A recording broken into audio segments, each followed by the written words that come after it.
صباح الخير حبايبي، ازيكم عاملين ايه؟ يا رب تكونوا بخير. فيديو جديد ان شاء الله. بس قبل ما نبدأ الفيديو ما تنسوش نصلي على رسولنا الكريم، وبعد كده نحط الاشياء بتاعتي. ازيكم؟ وحشتوني من الفيديو اللي فات. فيديو جديد ان شاء الله. زي ما انتم شايفين كده حبايب قلبي، ابتديت اول ما صحيت كده عملت كوبايه النسكافيه بتاعتي، وبعد كده دخلت على المواعين ما لقيتش ميه. والله ما كانش عندي ميه، بس استنيت شويه كده فالحمد لله الميه جت، وشغلت الغساله وانا ما اعرفش ان ما عنديش ميه. فشويه كده وابص لقيت الغساله عماله بتعمل صوت غريب كده ان ما فيش ميه فيها، او بتديني زي انذار في حاجه غريبه كده. فدخلت بص ما لقيتش ولا بق ميه، بس سحبت المسحوق ازاي الله اعلم، مش عارف في عفريت في البيت ده. المهم قلت اغسل شويه المواعين كده، مش هياخدوا في ايدي اي حاجه خالص، عشان نعمل مع بعض غدا النهارده. زي ما قلت لكم الصناعيه شغالين لسه جايين من شويه واقفين في الاوضه. هسجل لكم فيديو ان شاء الله لوحده، بس انا قلت لما يخلصوا خالص الجبسن بورد عشان اطلع بيه ان انا اوريه لكم بشكل كده يكون مع بعضه، عشان لو حد عايز يعمل الفكره اللي انا عملتها تبقى سهله باذن الله. هنا بقى زي ما انتم شايفين، بصوا انا هلكانه كلام، يعني عارفين طاقه ما فيش طاقه. ما فيش طاقه ان انا اتكلم والله العظيم. عارفين عايزه اسجل الصوت بقالي 3 4 5 600 ساعه ومش قادره اتكلم على الفيديو خالص. أهلكت يا جدعان، أهلكت. وبعدين كمان امبارح كده حسيت، عارفين فجأة كده حسيت بإحساس غريب كده. مش عارفة، بس مش لازم أحبطكم بقى معايا، خلونا كده في الروتين القوي بتاعنا ده ونتشجع كده. واليومين دول معلش أنا فيديوهاتي قصيرا شوية عشان خاطر ما عنديش حاجة أعملها، والحاجة كلها زي ما أنتم عارفين مرمية بره. أنا بسجل لكم الصوت دلوقتي وأنا عند رحاب في الأوضة والله، عشان الصناعية في الشقة وشغالين الشنيور وكده، فالصوت عالي. فأنا قلت لا أروح عند رحاب بقى إيه، أتونس كده معاها شوية، وعاملة كوباية قهوة جايباها أهي معايا جنبي. وبعدين ايه اخش بقى اشوف انا ورايا ايه جوه. النهارده عملتش غدا. الفيديو اللي انتوا شفتوه دوت، يعني الاكل كان، الفيديو ده كان امبارح، فانا دلوقتي بسجل لكم الصوت النهارده. ما عملتش اكل لغايه دلوقتي لسه مش عارفين، بس ان شاء الله يعني هنعمل هنروح فين احنا مش هناكل يعني ولا ايه؟ في حد يقعد من غير اكل؟ استحاله. غسلت بقى شويه المواعين، حتى بصوا الميه ضعيفه ازاي، مش قويه يعني، ميه جايه سرسوب كده. فعشان كده سبتها مفتوحه عشان تشطف معايا، لان ما بقفلها. احنا خزانات فوق السطح يا بنات. تمام، فالميه بتتملى دلوقتي، يعني انا ما صدقت الميه جت عشان اغسل شويه المواعين. فلو قفلتها بتضعف تاني، فانا بسرعه كده هغسلهم بسرعه، مش هياخدوا في ايدي وقت خالص.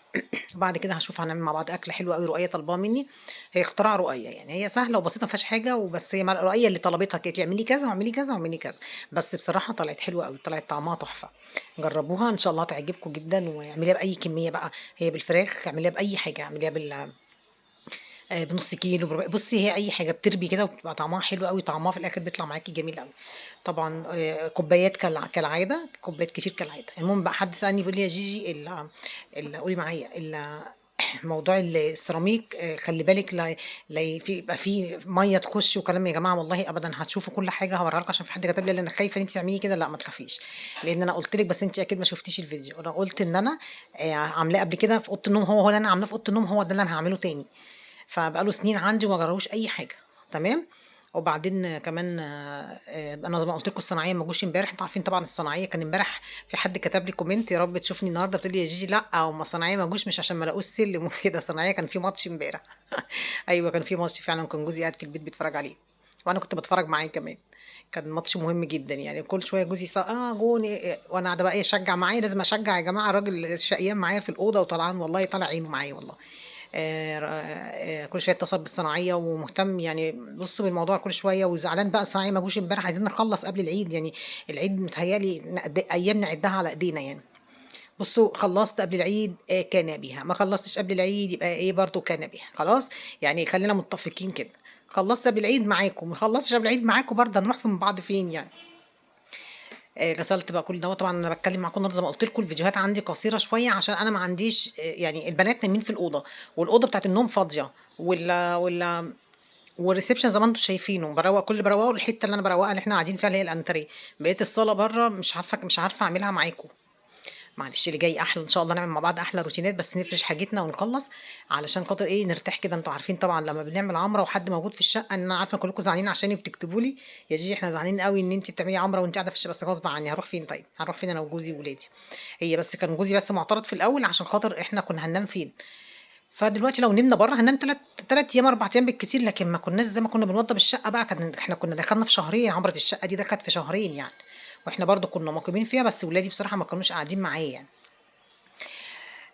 وكان اللي نافعني اكتر ان مرات اخويا في الشقه اللي جنبي، يعني فاهمين، كانت في الشقه اللي جنبي، فكنت اعمل اكل عندها على البوتاجاز. الولاد يخشوا التويليت عندها، فكانت الدنيا حلوه يعني، كانت ماما حلوه وانا حلوه. طبعًا كنت عايزة كمان أقول لكم قبل ما ننسى بقى، النهارده معانا قناة حلوة جدًا اسمها مطبخ يوكي، قناتها جميلة جدًا، بتعمل روتينات، بتعمل طبخ، بتعمل فلوجات، حاجات حلوة أوي، قناتها جميلة جدًا ومظلومة بصراحة، يعني قناتها شايفاها من الناس المظلومين يعني. عايزاكم بقى كده هاسيب لكم اللينك بتاعها تحت في أول تعليق مثبت، وتخشوا تقولوا لي أنتم جايين من عند جيجي وتجبروا بخاطرها كده، ربنا يجبر بخاطركم، علشان هي مع ولادها لوحدها، يعني هي شايلة مسؤولية ولادها كلها لوحدها، فعايزين نقف نساعدها كده ونقف جنبها ونكرمها إن شاء الله. هاسيب لكم اللينك تحت في أول تعليق مثبت، هنا المطبخ زي ما أنتم شايفين أهو، خليته فُلّة شمعة منوّرة قبل ما أعمل أي حاجة. طلعت بقى طبعًا المنشر طالع من أوضة النوم، المنشر ده لَف معايا المنطقة أوضة النوم ودخل الحمام بُصّوا ما خلّيتش. طبعًا كنت لابسة إسدال بقى مش لابسة عباية ولا حاجة عشان طبعًا في صناعية في البيت.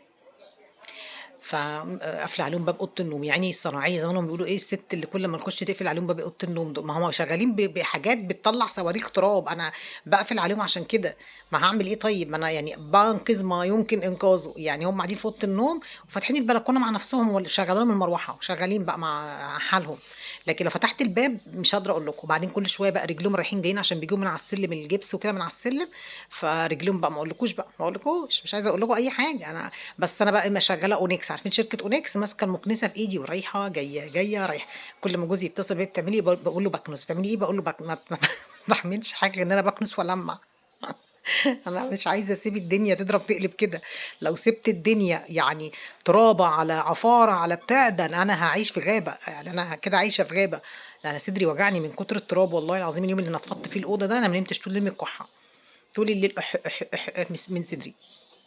المهم بقى إيه، عايزة أخلّص بقى الأوضة دي بأي طريقة بقى، عايزة أخرج يا جدعان، عايزة أخرج والله، يعني أنا أخرج إزاي طيب وأنا والمنشر عامل كده ليه؟ اتعوج، بس باعدله، على فكرة المنشر ده من أحلى المناشر اللي أنا جبتها، والله بجد حلو جدًا، ومريحني في التنشير، وبقى له كام سنة عندي أهو في البلكونة ولا جرى له أي حاجة، بيتخبط ويترزع في الشتا وبيتنيل على عينه، وزي ما هو شغال أهو، اللهم لا حسد يعني عشان أنا باحسد المال بيحسد صحابه يا ولاد. نشّرت بقى الغسيل كده خلاص، وبعدين بقى قُلت بقى نشّري يا بنتي دي حبّة الغسيل، اعملي بقى إن أنتِ أكني إيه، أكني يعني في بلكونة، أنا كده في البلكونة يا جماعة في الفراندا، أنا كده في الفراندا. المهم بقى دخلت على الأكل، كنت نزلت السوق جِبت شوية الحاجات دي، طبعًا الأسانسير دلوقتي بيعطّلوه عندنا من الساعة 12:00 ل13:00 ومن الساعة 19:00 من 6:00 ل19:00 بيريّحوه يعني، فأنا قُلت يا بنتي يا جيجي الساعة بقت 11:00 انزلي بسرعة روحي هاتي السوق، هاتي أكلِك وتعالي قبل ما يقفلوا يا دوبك أنا دخلت من هنا فتحت باب الأسانسير وطالعة الأسانسير وقف في النُص، يعني ما لحقتش أقفل الباب، الباب فضل مفتوح والله، فقُلت يالّا أحمدك يا رب، أحمدك يا رب. جِبت الفراخ بقى قطّعتها مكعبات، وكان في عركة دايرة بيني وبين رُقيّة ورايا في خلف الكواليس من ورا، عمّالة تقول لي: "والله ما أنا واكلاها، والله ما أنا حاطاها في بُقّي." يا بنتي في إيه؟ أنا مش أنا عايزة فراخ بس أنا عايزاها شرايح، شرايط طويلة. يا بنتي هتفرق معاكِ إيه مكعبات من شرايط أبدًا. تقول لي: "لأ طعمها هيختلف." يا حبيبتي والله ما هيختلف ولا حاجة، هي. لأ بس دي كده عشان تبقى ماسكة نفسها يا رُقيّة مش واكلاها. طب أنا اللي هاكلها يعني أنا هاتدبّس فيها، قُلت لها: "طب بُصّي أنا هاورّيها لِك في الآخر ودوقيها، ما عجبتكيش يا ستّي ما عجبتكيش." قالت لي: "طيب ماشي." قُلت لها: "طب بُصّي." قالت لي: "طب قطّعيها صغيّر كمان، عايزاها صغنطوطة كمان." طيب ماشي حاضر. طبعًا عملت الصدرين لإن الفراخ بتكِش زي اللحمة كده بتكِش، مش هتدّينا كمية يعني، فأنا عملت بقى زي ما أنتم شايفين كده قطّعتها مكعبات وهنعملها بطريقة سهلة وبسيطة جدًا، هنا دي ليمون على فكرة اللي في الطبق، أنا باغسله بالليمون والخل والدقيق، باحب أغسل الفراخ كويس عشان ريحة الزفارة وكده. وشِلت بقى الجلد اللي عليها وعلى الصدر وعلى الكلام ده كله، قطّعتها بقى كله كده واقفة جنبي بقى عمّالة تتفرّج مستنية الأكلة اللي هي طالباها، اللي شافتها على شافتها في يوتيوب أو حاجة وقالت لي أنا عايزة آكل دي. طيب ماشي يا بنتي ما أنا عملتها قبل كده باللحمة، قالت لي لأ أنا عايزاها بالفراخ، ماشي ما فيش مشكلة. بس والله جرّبوها يا بنات كان طعمها حلو جدًا، يا بنات يا ستات، يا ستات، يا ستات. استنوا القهوة هتبرد، البت ريحة بقى تشربها بعد أمّا أمشي. مش بتسلموا على رحاب انتوا خلي بالكم مقصرين مع رحاب مش بس زيك يا رحاب سلموا بقى على رحاب النهارده. على فكره مطبخ يوكي برضو اسمها رحاب عشان تبقوا عارفين انا هسيب لكم اللينك بتاعها تحت في اول تعليق مثبت وتخشوا بقى كده تفرحوها عشان هي تعبانه مع ولادها وانتوا عارفين لما الست تبقى شايله مسؤوليه ولاد وبيت لوحدها بتبقى صعبه عليها فربنا يكرمها يا رب بولادها وربنا يكبر بخاطرها ان شاء الله. زي ما انتوا شايفين كده كان عندي ليمون ده اسمه ايه بتاع ده اسمه ايه يا دي النيل لساني تقيل والله العظيم مع يعني هو ده اللي موجود ده والقرفة وال الحاجات بتاعة الكبسة عارفينها انتم كده مجموعة مع بعض كده هي دي، وحبهان بقى ومش عارفة إيه، وحطيت ورقة ماجي وبُص بقى وشوّحت الكلام ده كلّه في حتّة سمنة وحبّة زيت صغيّرين خالص، شوّحت كده كإنِّك بتعملي إيه تشويحة كده أُمّال، قلّبت بقى كل الكلام ده في بعضه وحطيت قرن فلفل أخضر كمان عشان يدّينا طعم، كان طعمه روعة، روعة، روعة، والله العظيم كانت أكلة جميلة وللأسف الشديد أنا ما أكلتش منها، بس أنا كنت تعبانة جدًا أنا لمّا باكون مرهقة وعاملة مجهود في البيت ما باعرفش آكل، حتى جوزي وولادي أقعد آكل معاهم يقولوا: "ماما أنتِ ما أكلتيش." هو ليه أنتِ ما أكلتيش يعني يا دوبك بُصّوا معلقة كده أحس إن أنا شبعت، مش عارفة إيه السبب. أمّا باتعب يعني أوي في البيت ما باعرفش آكل، باشرب بقى مشروبات، طول ما أنا قاعدة باعمل نسكافيه، أعمل قهوة، ألاقي بيبسي في التلاجة ماشي، رؤية جايبة حتة جيلاتي ما فيش مشكلة، كده. رؤية تروح تشتري الجيلاتي القرطاس ده عارفينه وتجيبه تقول لي: "ماما شيلي الوش من عليه."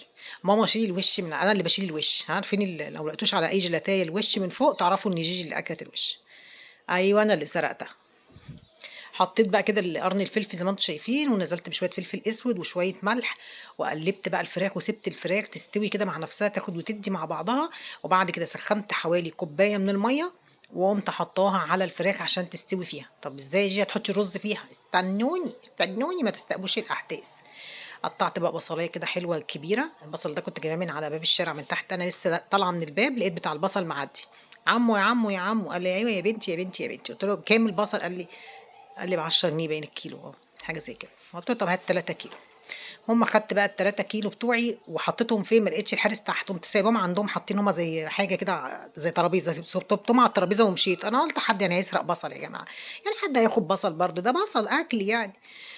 كانوا عاطيني بقى إيه، رابطة كده وحبّة كده مفرّطين كتير، أبُص ألاقي الرابطة والمفرّطين مش موجود بعد ما رجعت، يا كاني يا ماني يا ناس، يا ناس أنا سرقت في البصل، يا جماعة أنا اتجلّبت. يا جماعة في 4 بصلات ناقصين يا جدعان، يا جدعان حد شاف البصل لو حد شافه يقول لي، ما فيش، قُلت أعمل محضر في القسم وأطلّع بقى اللي أخد البصل بقى وما اسكتش، ما عرفتش، إيه يا شيخة يا خايبة ده أنتِ لمّا اتسرقت حاجتِك من على السلم وأنتِ بتعملي العمرة الصيني بتاعِك ما عملتيش ما هتعملي محضر على 4 بصلات؟ آه، أنا عايزة البصل بتاعي أنا ما ليش دعوة، يعني تاخدوا بصل إزاي يعني، إزاي تاخدوا 4 بصلات من غير ما تقولوا لي، ده نُص كيلو ال4 بصلات ده. والّا كيلو والّا إيه بالضبط. المهم بقى زي ما أنتم شايفين كده حطيت حتّة من التوم، أنا باقول لكم باشرح لكم ليه الأكلة بالضبط، أنا ممكن أتكلم معاكم وأرغي يعني أنتم عارفينّي رغاية، بس أنا ما يعني باوصف لكم بالضبط، وحطيت معلقة صلصة، خلاص، خليكم ماشيين على الخطوات كده عشان تطلع معاكم أحلى أكلة، ماشي؟ ماشي، خلينا متفقين. قلّبت وشوّحت بقى كل الكلام اللي أنا عملته ده في بعضه، فص التوم اللي أنا حطيته، ما تقلّبيش أوي عشان ما تهريش الفراخ. شُفتوا بقى فايدة إن أنا قطّعتها مكعبات، لو كنت سمعت كلام رقيّة شرايح كانت هتدوب في الرز ومش هنلاقيها. المهم سخّنت شوية مَيّة في الكاتل حوالي ربع كوباية، بس تاخد سواها كده إيه، عشان أنا هاحطها في الرز بعد ما يتشرّب، يعني هاشيلها دلوقتي. بُصّوا حبّة مَيّة بس كده يا دوبك عشان تسوي لي الفراخ عشان أنا مقطّعاها مكعبات كبيرة. على فكرة تقدري تعمليها بالوراك، بالجناحة، بالكلام ده كلّه، هتبقى حلوة جدًا برضه، ولادِك هيحبوها. بأي حاجة، ممكن بكبد وقوانص على فكرة نفس الكلام ده وتحطّي الرز برضه هيبقى حلو أوي. أي حاجة بقى نعملها لولادنا طالما يعني هم طلبوها وأكلوا منها بصراحة عجبتهم. نزلت بقى بشوية الملح كده عشان الفراخ تاخد من طعم إيه الملح، لأن لو ما حطيتش ملح وحطيت على الرز الفراخ برضه هتبقى دلعة. فالمهم قلبت بقى كويس وسِبت بقى ده لمّا الرز بقى المَيّة لقيت شربت من الفراخ خالص نهائي، شربت خالص، بعدين فصلت الفراخ من حبة من البهاريز اللي نزلت دي، وسِبت البهاريز بقى عشان نحط عليها إيه شوية الرز. بُصّوا هاخد بقى كل الكلام ده كده هاطلّعه في طبق، وأنزّل بقى أيوه شاطرة يا بنتي يا جيجي أنتِ. بس هارجّع بقى الليمون والحاجات دي كلّها عشان يبقى في الرز كده طعمه إيه حلو أوي، والله كانت أكلة جميلة وطعمها حلو أوي، هتعجبكم لو جرّبتوها. جرّبوها واكتبوا لي في الكومنتات قولوا لي رأيكم إيه. قلّبنا كويس جدًا، جدًا أهو، ما تنسوش يا بنات مطبخ يوكي، هاسيب لكم اللينك بتاعها تحت في أول تعليق مثبت عشان تخشوا تقولوا لنا أنتم جايين من عند مين، طنط جيجي، طنط جيجي بعتان.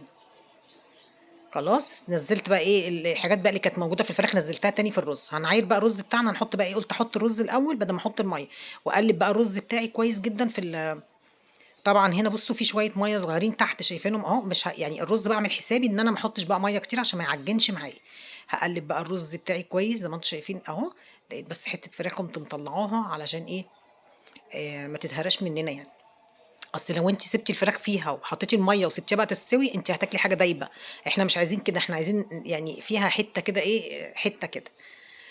حطيت بقى شوية ملح كمان عشان حسيت إن محتاجين ملح، وسخّنت مَيّة في الكاتل أهو، على قد معيار الرز بالضبط، بس نقّصت بُصّي الحبّة اللي أنتم شُفتوهم دول، عشان لو حطيتهم كنا هناكل بقى إيه بلبوزة كده، عارفين بلبوزة؟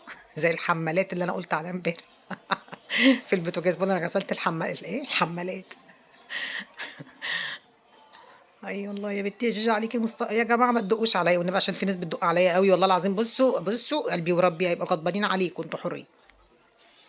نزلت بقى كده سِبت الرز بقى خالص يتشرّب منّي، بعد ما الرز بقى يتشرّب خالص، خالص، بُصّوا شكل الفراخ تحفة تتاكل كده حاف يا ولاد، والله، والله ممكن تاكليها كده على فكرة مع شوية الرز كده وخلاص. لكن أنا قُلت لأ، بُصّي بعد ما اتشرّب بقى الرز، قُمت نازلة بقى بالفراخ بتاعتي من فوق الوش كده، وما قلّبتهمش أوي، يعني سِبتهم كده فوق الوش لغاية بس ما الرز يستوى شوية، وعلى فكرة الفراخ برضه ما كانتش استوت، كانت لسه نُص سِوَى عشان تبقوا فاهمين يعني. بس يا بنتي يا جيجي غطّي بقى على رُزِّك ووطّي عليه النار وسيبيه، ده كان أكلنا النهارده، أكلة بسيطة كده ما خدتش في إيدي وقت، بصراحة أنا باحب الأكل اللي في حلة واحدة ده بيبقى ممتع. أنا تعبت على فكرة من الكلام والله، بس أعمل إيه باحبكم، باحبكم جدًا. تعالوا بقى بُصّوا شايفين الجمال والله العظيم بُصّوا ما أقولكوش والله العظيم جوزي قال لي: "تسلم إيديكِ وعينيكِ وكل حاجة." أي والله اعمليها بس وشوفي جوزِك هيقول لِك إيه، على ضمانتي، على ضمانتي. أها. والقطنة ما بتكدبش، عملنا الأكل، ما خدش في إيدينا حاجة، خلّصت شوية حاجات في البيت كانت خالصة، ورُحت السوق جِبت الفراخ وجيت وجِبت حاجات تانية شِلتها في التلاجة، بُصّي بقى الزيادة كده ننزّلها، والبنات بقى واقفين عشان ياخدوا منّي، بصوا الجمال، بس بقى إيه نسيت حاجة أقولها لكم، اوعوا تقولوا لهم نسيت الحبّهان جوّه، والله عادي يعني بتاع 6، 7 حبّانات كده والّا حاجة، قالوا لي: "ماما شِلتِ الحبّان؟" قُلت لهم: "خالص مش هتلاقوا واحدة." بس للأسف طلعت كدّابة، والله، دوّروا كل ما حد ياكل معلقة أن أقول لهم معلش يا جماعة هي كانت واحدة بس، لغاية ما طلّعوا حوالي 6 كده، كل واحد يطلّع لي 2 من بُقّه، إيه ده، إيه ده، إيه ده؟ يالّا بقى نسيت، المرّة الجاية أبقى أطلّعه. بُصّوا بقى الفراخ مع الرز مع البتاع ما أقولكوش يا منطقتي. يا عيني يامّا، يا عزيزتي السوداني يامّا، أدي أكلنا النهارده يا ولاد، ما تنسوش بقى اللايك والكومنت الحلو بتاعكم اللي دايمًا بيساعدني، مش عشان الفيديو ما فيهوش روتين يعني وهري ودب وكسر في ضهري، ما تتفرجوش على الفيديو والله العظيم هازعل منكم جامد، أنتم حُرّين. يالّا استنوني بقى في فيديو جديد إن شاء الله. هنا بقى كان عندي شوية طحينة كده بابا غنوج عاملاهم، وطلعت شوية زيتون من التلاجة، وده كان يومنا النهارده، وده كان الفيديو بتاعنا، يا رب يكون عجبكم. أتمنى لكم الخير ودعوة حلوة من قلوبكم، وأشوفكم على خير إن شاء الله. السلام عليكم ورحمة الله وبركاته.